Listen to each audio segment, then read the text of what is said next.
Sve se vraća, sine moj.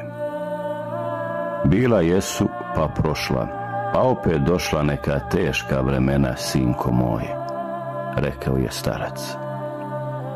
Kako znam za sebe, uvijek se teško živjelo, ali prije je bilo lakše živjeti.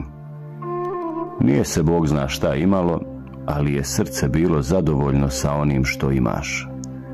Srce je bilo puno ljubavi iz koje se rađalo poštovanje ljudi.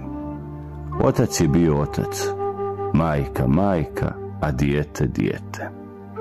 A danas ne treba previše govoriti, sve se zna. Sve više svijeta se umijeva svojim sopstvenim suzama, jer sreća je za neke samo pojam, bajka. Ako mene pitaš, sine, ja dugo nisam osjetio mrvu neke radosti i spokoja. Dugo se nisam, sine, nasmijao od srca. Znaš, ono, iz duše. Ma svakako sam je zvao, ali nisam znao da je trebam zvati samo živote moje. Ali sada znam. A pitaš me za djecu? Dobri su mi. Neka su živi i zdravi.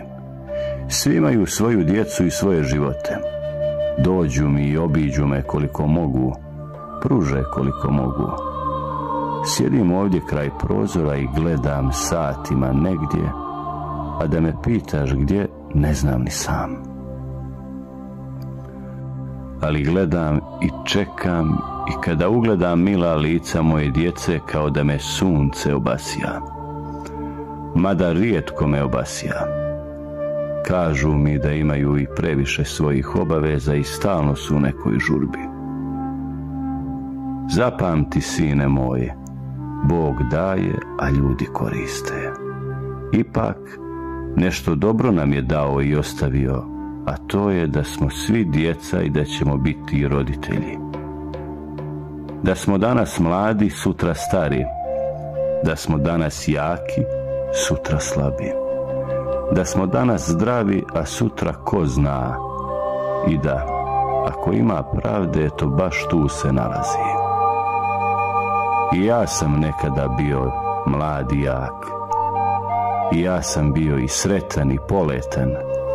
I mene su majka i otac čekali kao što čekam i ja sada. Zato ne zaboravi, sine, sve se vraća.